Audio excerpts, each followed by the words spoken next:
नमस्कार दोस्तों, मेरा नाम नैशी कश्यप है। आज हम बात कर रहे हैं भोजपुरी रिमझिम से और सकारात्मक लाइफ से। आज हम आपको बताते हैं मैं कॉन्स्टिट्यूशन क्लब में एक इवेंट आयोजन किया गया है। आज उस इवेंट के बारे में बात करते हैं। ये इवेंट है श्री राजीव दीक्षित जयंती के अवसर पर डॉक्टर PRC मेडिकल अकेडमी का। इसमें ऑटिज्म रिवर्सल जो ट्रेनिंग जो बच्चे हैं उनके जो भी उनकी सक्सेस के लिए ये इवेंट को आयोजन किया गया है और इस इवेंट के माध्यम से मैं आपको काफ़ी चीज़ें प्रस्तुत करूँगी।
थोड़ा सा क्लोज लाइव टेलीकास्ट चल रहा है सर, प्लीज। हम लोग मीडिया से सर, हम लोग थोड़ा नहीं मीडिया नहीं, अपने पर्सपेक्टिव से ले रहे हैं थोड़ा सा। आप मीडिया को आपको यहाँ पे अलाउ करा हुआ किसी ने? अक्सर लोग मुझे पूछते हैं कि भाई इतना सारा काम कैसे करते हैं आप।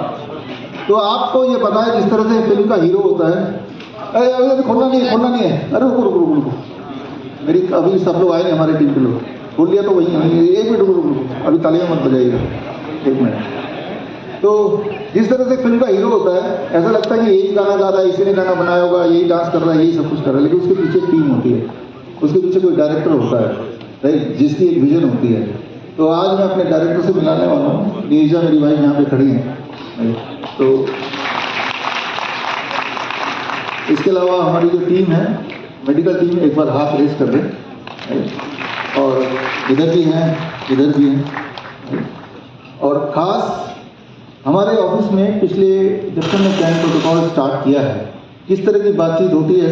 जब ये बुक बन रहा था, इट वॉज अ जर्नी।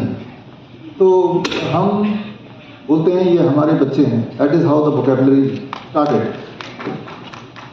और इसमें डॉक्टर नमिता यहाँ पे खड़ी है, तो कि हमारे बच्चे, अक्सर हम देखते थे कि वो रोती है, मैंने रो क्यों नहीं रहा।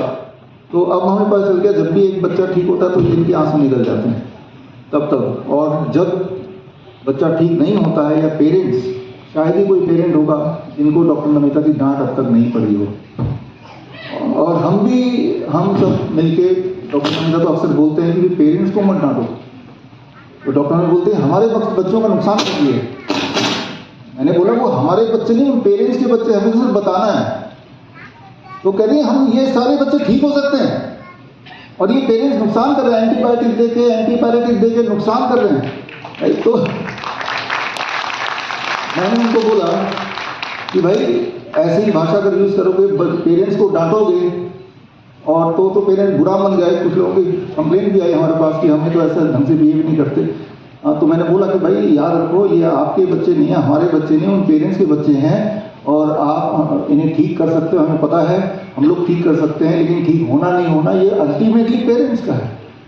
और जब हमने ये बोला, बार बार ये समझाती भी रही, सारे बच्चे ठीक हो सकते हैं और पेरेंट्स नुकसान पहुंचा रहे हैं, लेकिन जब हमने स्ट्रांगली बोला कि पेरेंट्स को थोड़ा शांति से, आफ्टर ऑल देयर पेरेंट्स, तब डॉक्टर नमिता के अंदर में सुनील शेट्टी जाग गया।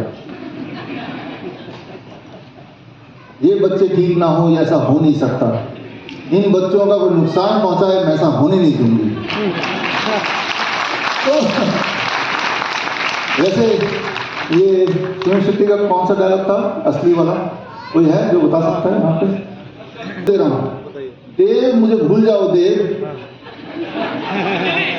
मैं तुम्हें भूल जाऊं ये हो नहीं सकता, और तुम मुझे भूल जाओ, होने नहीं दूंगा। हाँ ऐसे है ना, हाँ अंजलि के आगे नमिता आपको बीच में आना पड़ेगा, सेंटर।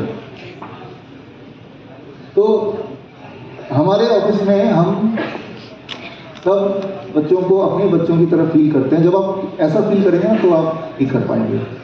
आप में से अधिकतर लोग हमारे डॉक्टर BRC क्लिनिक चला रहे हैं, तो जब भी कोई पेशेंट आए, हमारा मैसेज हमेशा से रहा कि आप जब इसको अपना समझेंगे तो आप ठीक कर पाएंगे। कहाँ गए वो सुनील शेट्टी, प्लीज कम, ये आपके लिए।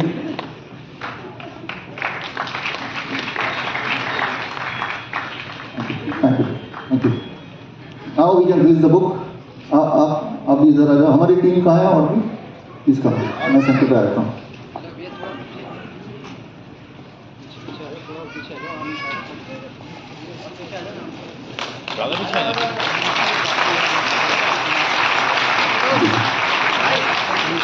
हाँ आपको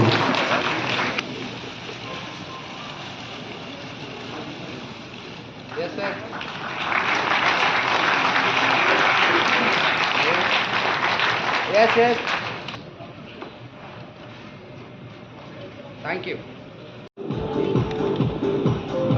अक्सर लोग मुझे पूछते हैं कि भाई इतना सारा काम कैसे करते हैं आप, तो आपको ये पता है जिस तरह से फिल्म का हीरो होता है, अरे अभी खोलना नहीं है, अरे रुको, मेरी अभी सब लोग आए हमारे टीम के, वो पेरेंट्स यूज कर सकते हैं। और जबकि इसके अंदर जो प्रोटोकॉल दिए हैं, वो protocol is not just limited to autism itself. अभी आप देखने जा रहे हैं, हमने यहाँ पे बुक लिस्ट के लिए ब्रेक लिया, ये समझा है अगर कुछ कोई ऐसा पेशेंट मिल जाए तो उनको आप यही समझ से हैं। ये आपका क्लिनिक का वीडियो आप देख रहे हैं, कितना मामूली सा, कुछ सिंपल सा, राइट? तो ठीक करने के लिए या महंगी फीस या सर्जरी, परेशान थी क्योंकि इनके बगल में ट्यूमर तो था ही, और इसे लेके काफी डॉक्टरों और काफी हॉस्पिटल के इन्होंने चक्कर लगाए। 3 महीने तक डॉक्टरों को दिखाने के बावजूद भी इनका ट्यूमर कम होने तो दूर बढ़ता ही गया, और जब ये बढ़ता गया तो सभी डॉक्टरों ने बताया कि इसका अब एकमात्र इलाज ऑपरेशन ही है। ये घबरा गई, इन्हें मेरे बारे में पता चला और ये मेरे पास आई। मैंने इन्हें समझाया कि आपकी बीमारी का इलाज आसानी से घर पर ही हो सकता है। इन्होंने मेरी बातों पर विश्वास किया और सर के सारे प्रोटोकॉल को निरंतर फॉलो किया, जिसमें इन्हें रो VIP डाइट, 0 वोल्ट थेरेपी और नीम थेरेपी सबसे महत्वपूर्ण है इनके लिए, क्योंकि उनका इस्तेमाल हमें पेस्ट बना के बगल में लगाने के लिए भी किया, और नीम ऑयल को भी अप्लाई किया दिन में, और खाने के लिए भी दिया। तो इससे चमत्कार ये हुआ कि आज आपके सामने है, जो इनका हाथ ब्लॉक हो गया था, बिल्कुल सीधा नहीं होता था, ब्रेस्ट में खिंचाव आने लगा था, और वो सब इनका ठीक होने लगा। मात्र 19 दिन में इनको 80% रिजल्ट आ गया। ट्यूमर के साथ साथ घुटनों में इनके कटकट की आवाज आती थी, घुटनों में दर्द रहता था, और पेट की समस्या, पेट में बहुत ज्यादा समस्या होगी, क्योंकि 3 महीने तक इन्होंने लगातार एलोपैथी की मेडिसिन खाई, जिसके कारण इनका पेट और इनका लीवर में भी भूख लगनी कम हो गई थी इन्हें। तो इन्होंने मात्र 19 दिन में 90% प्रॉब्लम सॉल्व होने के बाद इन्होंने इस प्रोटोकॉल को निरंतर आज फॉलो करे, और आज स्थिति ये है कि आज इनके सारे दर्द और सारी गांठें, घुटनों की समस्या सब कुछ ठीक हो गई है। इस दौरान इन्होंने एक मिनट इनको बोलने देते हैं, ठीक हुई कि नहीं? ये तो बोलेगी ही ठीक हो गई है, आप थोड़ा इनका क्लिनिक है ना? आप थोड़ा बताइए। ये तो बोल नहीं सकती, लेकिन मेरी बच्ची बताएगी। अच्छा आप बताइए, इनकी बेटी है। Everyone, my name is Sadia. आज मैं आपसे भी एक गांठ हो गई थी, जिसका हमने काफी दिनों तक इलाज कराया डॉक्टर से, तो डॉक्टर ने इसका ऑपरेशन बोल दिया था, जिससे मम्मा को बहुत ज्यादा टेंशन होने लगी थी। फिर मेरे पापा मेरे भैया से मिले, तो भैया ने पापा को बताया कि मम्मी की गांठ बिना ऑपरेशन के भी ठीक हो सकती है।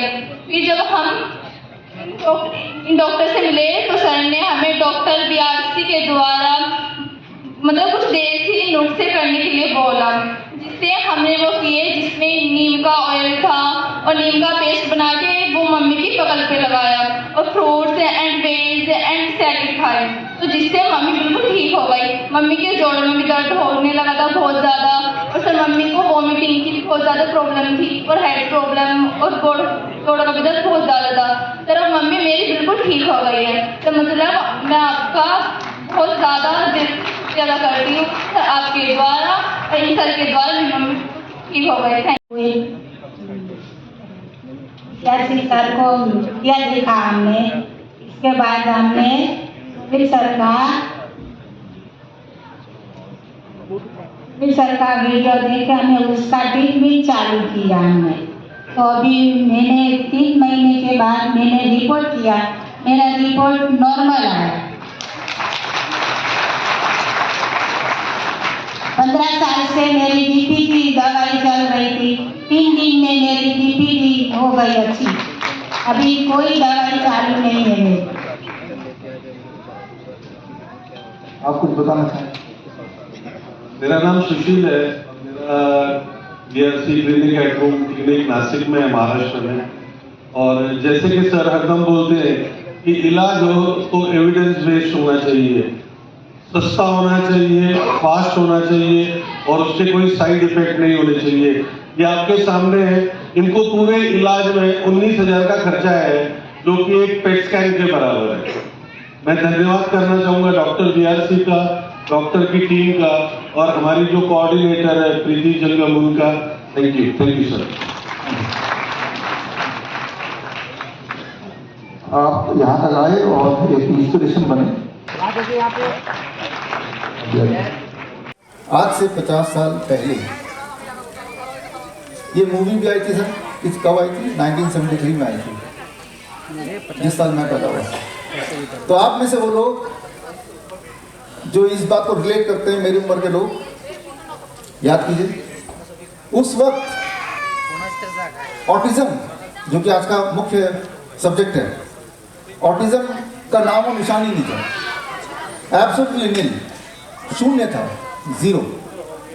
ADHD, attention deficit hyper activity disorder, बिल्कुल शून्य था ही नहीं। डायबिटीज टाइप 1 था ही नहीं। चश्मा कितने लोग पहनते थे तब स्कूल में? याद कीजिए। मेरे स्कूल में, पूरे स्कूल में एक ही बच्चा पहनता था, क्योंकि एक पहनता था, उसका नाम भी याद है, अखिलेश नाम था, पतला सा लड़का था, क्लास 3rd में। तो क्यों याद है? क्योंकि वो एक ही था, ऐसा उसका नाम ही था चश्मू, क्योंकि वो एक ही था, इकलौता था। आज की तारीख में अगर आप बात करें, आप किसी भी स्कूल में जाएंगे, हर तीसरे बच्चे के चश्मे लगे हुए है कि नहीं? हर दूसरे बच्चे को डेंटल प्रॉब्लम है, एवरी सेकंड चाइल्ड। हर चौथे बच्चे को इंटेस्टाइनल डिसऑर्डर है, एवरी 4th चाइल्ड। हर 10वें बच्चे को 1 in 10 ADHD है, attention deficit hyper activity disorder, जो इवन 2000 से पहले भी बहुत रेयर था। हर 100 में से एक बच्चे को ऑटिज्म है। ऑटिज्म का सिंपल मतलब ये कि वो बच्चों को जिंदगी भर माँ बाप पे ही निर्भर रहना पड़ता है, अपना कोई काम खुद से नहीं कर सकते। अक्सर ब्रश करना, कपड़े पहनना, कुछ मांगना, टाइम पे सोना, बेसिक काम है, या बोलना फॉर दैट मैटर नहीं कर सकते। तो ये सारी चीज़ें उस वक्त शून्य थी, बिल्कुल शून्य थी। कोई बोलेगा नहीं उस वक्त डायग्नोस नहीं होता था, अब तो हो रहा है ना। 50 साल का कोई अगर उस वक्त ऑटिज्म का पेशेंट होता, चलो तब नहीं हो रहा था, अब तो हो रहा है। क्या आप दिखा सकते हैं ये 50 साल वाला है, ये इसको ऑटिज्म है? क्योंकि ये तो माना ही जाता है ना कि वो कभी ठीक नहीं होगा। फिर तो आज भी अगर जिंदा है तो आज भी आप दिखा सकते हैं, ऐसे एक भी दिखा सकता है कोई? डायबिटीज टाइप 1 50 साल हो गया कोई एक इंसान दिखा सकता है ही नहीं। ADHD का कोई एक इंसान 50 साल वाला 40 साल वाला है ही नहीं, क्योंकि तब था नहीं, अब है। और ये बड़ी तेजी से बढ़ रहा है, जितनी तेजी से आप सोच नहीं सकते उससे ज़्यादा तेजी से बढ़ता है। जितनी तेजी से ये बढ़ रहा है उतनी तेजी से उसकी इंडस्ट्री भी बढ़ रही है। ऑटिज्म इंडस्ट्री 8 लाख करोड़ का पिछले साल का उसका टर्नओवर था, 8 लाख करोड़, और 2030 तक वो दुगना होने का पूरे उसके प्रोजेक्शंस हैं। तो वो कैसे हम रोकें? पहली बात तो ये हुआ क्यों, इसको समझने की कोशिश करते हैं सिंपल भाषा में। और समझाने के लिए आप में से कोई ऐसे हैं जो 1960s में पैदा हुआ हो, 1950s में पैदा हुआ हो? आप हैं? आप हैं फुले जी सर, आइए। कोई ऐसा है जो 2000 के बाद पैदा हुआ हो, 2000 के आसपास पैदा हुआ हो, 1990s 2000? आप हैं? आइए, एक खेल खेलते हैं सर। खेल तो नीचे से खेलना पड़ेगा, यहाँ से, हाँ आपको उधर आना पड़ेगा। ये खेल कुछ ऐसा ही है, यहाँ पे। और 1990 वाला कौन है? आप हैं? आप इधर इधर इधर इधर, यू विल बी हियर। आप इधर सर, आप इधर।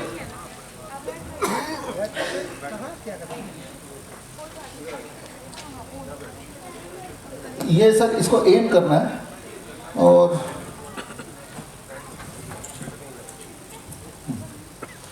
ये डार्ट है, और कोशिश करने की ये जो स्ट्रक्चर बना है, जो भी बना है, इसमें आपको मारना है। आप में से एक दो और भी आ सकते हैं इनकी हेल्प करने के लिए। आइए आइए आइए, इसको इस स्ट्रक्चर में उधर खड़े होकर डालना है, बीच में आना चाहिए, कोशिश करनी है। और भी कोई एक दो? आइए आइए। 1990 के बाद पैदा हुए हैं मान लेते हैं, ठीक है ना? और भी कोई 1990 के बाद मान लेते हैं, ठीक है ना? ठीक है। ये मेरी बेटी का टिफिन बॉक्स, आज छुट्टी है तो ये टिफिन बॉक्स ले आया मैं। अच्छा, देख रही हूँ उधर से। अच्छा, तो अब ये स्ट्रक्चर के बीच में मारना है। और सर आप भी मारिए, 2 मार लिए, 3, तीनों स्ट्रक्चर के अंदर। एक और ट्राई और। नहीं ये नहीं है ना? अच्छा, लगे अंदर है। ये दोबारा, ये गिर गया। एक, यस, स्टार्ट।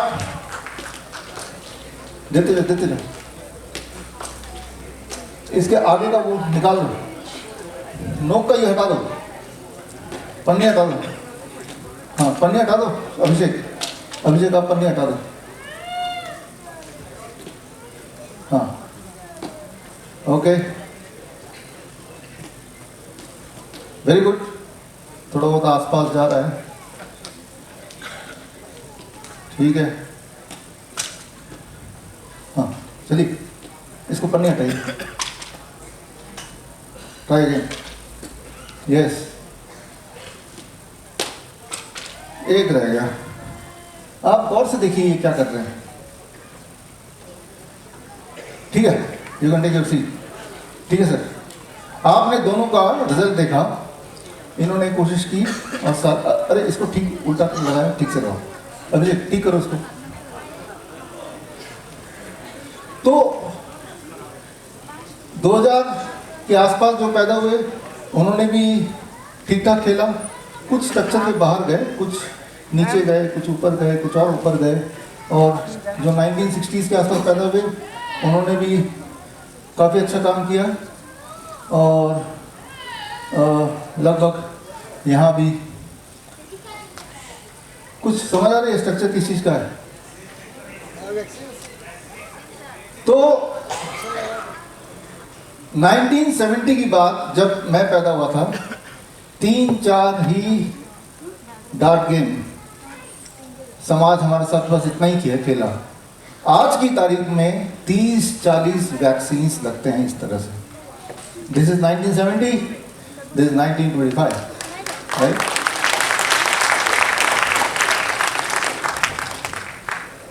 तो ये आने वाले दिनों में अब बढ़ने वाला है। अब देख भी रहे हैं कि कुछ तो बाहर है, कुछ अंदर लगे, कुछ कहाँ लगे, कुछ कहीं लगे, तो कहीं ना कहीं। तो ऐसा बॉडी का एक भी ऑर्गन नहीं जो प्रभावित नहीं होगा। हर एक को ऑटिज्म नहीं हो जाएगा, हर एक को ADHD नहीं हो जाएगा, लेकिन हर एक को कुछ ना कुछ होगा। हर बच्चे को कुछ ना कुछ होगा, ये पक्का है।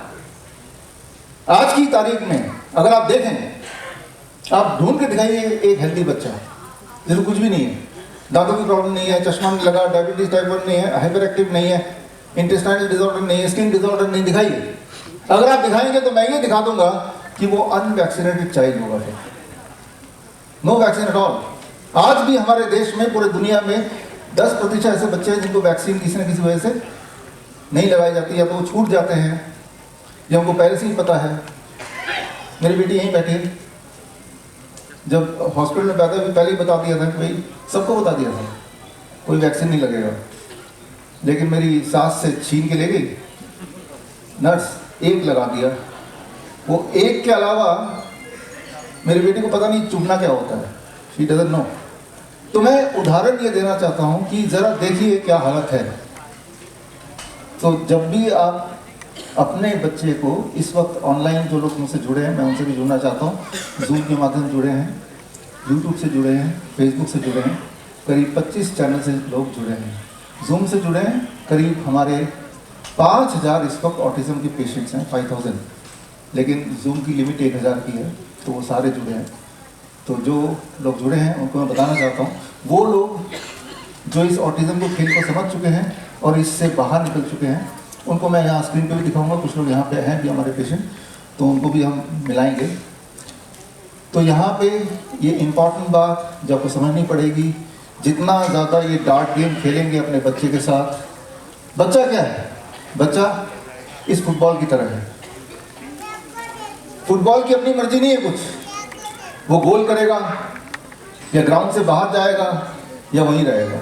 फुटबॉल तो आ गया, अब वो कहाँ जाएगा वो फुटबॉल के बस में नहीं है। बच्चा भी ऐसे ही।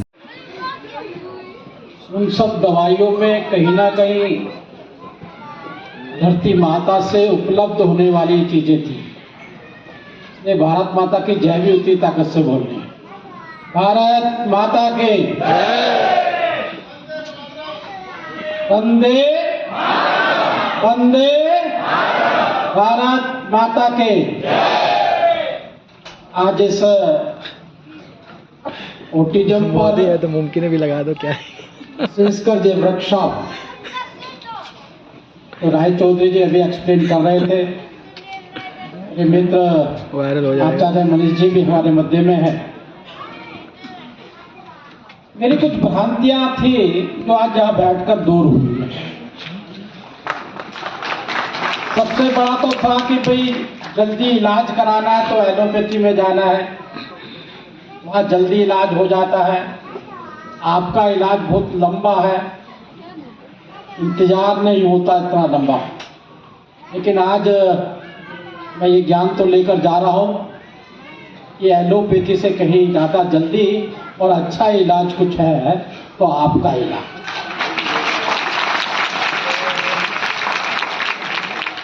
आपका इलाज वहाँ शुरू होता है जब डॉक्टर कह देता है कि मैं अब कुछ नहीं कर सकता। मैंने अभी एक पेशेंट से मिलने गया घर पर, उनकी मृत्यु हो गई थी तो परिवार से मिलके आया। परिवार ने कहा कि जी डॉक्टर ने जवाब दे दिया था और ये कहा था कि आप ये इंजेक्शन भी क्यों लगवा रहे हो, 40,000 का इंजेक्शन है, क्यों खराब कर रहे हो।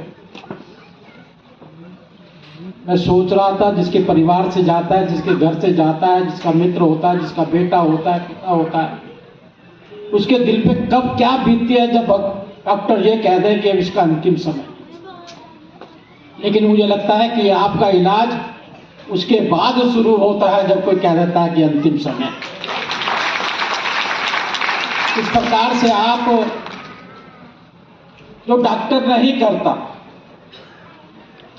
डॉक्टर समझाता नहीं है, बताता नहीं है कि ये बीमारी कैसे आई है और इसका कैसे समय से इलाज हो सकता है और आप जिंदा रह सकते हैं। लेकिन आपके द्वारा जिस प्रकार से राय चौधरी जी एक्सप्लेन कर रहे थे,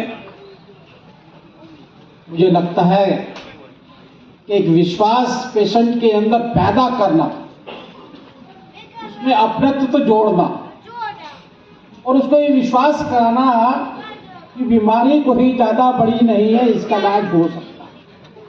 मैं मान के चलता हूँ भगवान जीवन देता है, लेकिन जीवन का अंतिम क्षण जो होता है, हमारी ये इलाज पद्धति है, कहीं ना कहीं उसको पूरा कर। पृथ्वी से पैदा हुए, मट्टी से पैदा हो, मट्टी में जाना है, तो इलाज भी मट्टी से पैदा हुई चीज़ों के द्वारा ही हो सकता है। जो आपने विश्वास पैदा किया है, मैं आपका बहुत बहुत धन्यवाद करता हूँ। और मैं मान के चलता हूँ जो कुछ नहीं कर सकते इसके बीच में, कोई मदद नहीं कर सकते, कम से कम इस पद्धति का प्रचार प्रसार दोस्तों में, मित्रों में, शाम को चाय पे बैठते हुए कहीं भी आप करेंगे तो उन लोगों को बहुत लाभ होगा जो अपने, जिनकी जीने की इच्छा शक्ति मर चुकी। तो हम इसी प्रकार से प्रचारक के रूप में और ऐसी भावनाओं को कि हमें जीवन में किसी के लिए कुछ करना चाहिए, जब कुछ नहीं कर सकते तो इसके बारे में चर्चा जरूर करनी चाहिए। तो राय चौधरी जी, आई आचार्य मनीष जी कर रहे हैं। मैं इनके, मनीष जी के मेरठ वाले हॉस्पिटल में 3 उन सब दवाइयों में कहीं ना कहीं धरती माता से उपलब्ध होने वाली चीजें थी। ये भारत माता की जय भी उतनी ताकत से बोल रही है। भारत माता के वंदे वंदे भारत। से हम लोग मिले, फिर मिलने के बाद सर ने हमें डॉक्टर प्यासी सर के बारे में बताया। फिर इसके बाद हमने सर का जो वीडियो है YouTube में सर्च करके देखा। फिर देखने के बाद हम लोग ऑनलाइन फॉर्म फिलअप किया। फिर इसके बाद हम प्रोटोकॉल में आए और कैन प्रोटोकॉल का सारा प्रोटोकॉल मतलब हमने फॉलो किया। अभी किस तरह का इम्प्रूवमेंट आप देख रहे हैं? जी, हम अभी का, पहले का और अभी का थोड़ा सा। जी, पहले मेरा बच्चा भाग दौड़ बहुत करता था, लेकिन हमें पता नहीं था कि उसको ऑटिज्म है या स्पीच डिले का ये प्रॉब्लम होता है। तो हमें लगा कि बच्चा देर से भी बोलेगा, लेकिन ये सर हिमांशु सर ने जब बोला ये बच्चा जितना देर होगा उतना ज़्यादा होता जाएगा।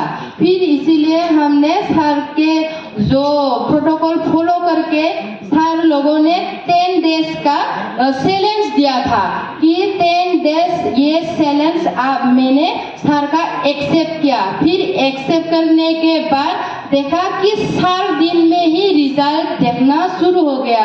बच्चे में हाइपर एक्टिविटी कम हो गया और वो थोड़ा शांत बैठने लगा। फिर अभी तो वो ठीक ही है और जो हम लोग कमांड देते हैं वो फॉलो करते हैं और हम जो उसको सिखाते हैं वो अभी बोलने लगा है और क्वेश्चन करने लगा है, ये क्या है, ये क्या है। फिर इसको याद करके हमें बताते हैं ये कार है, ये काऊ है, ऐसा अब बताने लगा है। ये सर की प्रोटोकॉल 3 महीने के रिजल्ट है हमारे पास। और जब बच्चा बोलता है ना, इतना खुशी मिलता है कि एक शब्द मानो हजारों करोड़ों का है ऐसा लगता है। बहुत अच्छा फील होता है। जी, सर और मैम को बहुत बहुत धन्यवाद। सर के लिए हम लोग आसाम का बिहुआन राम नाम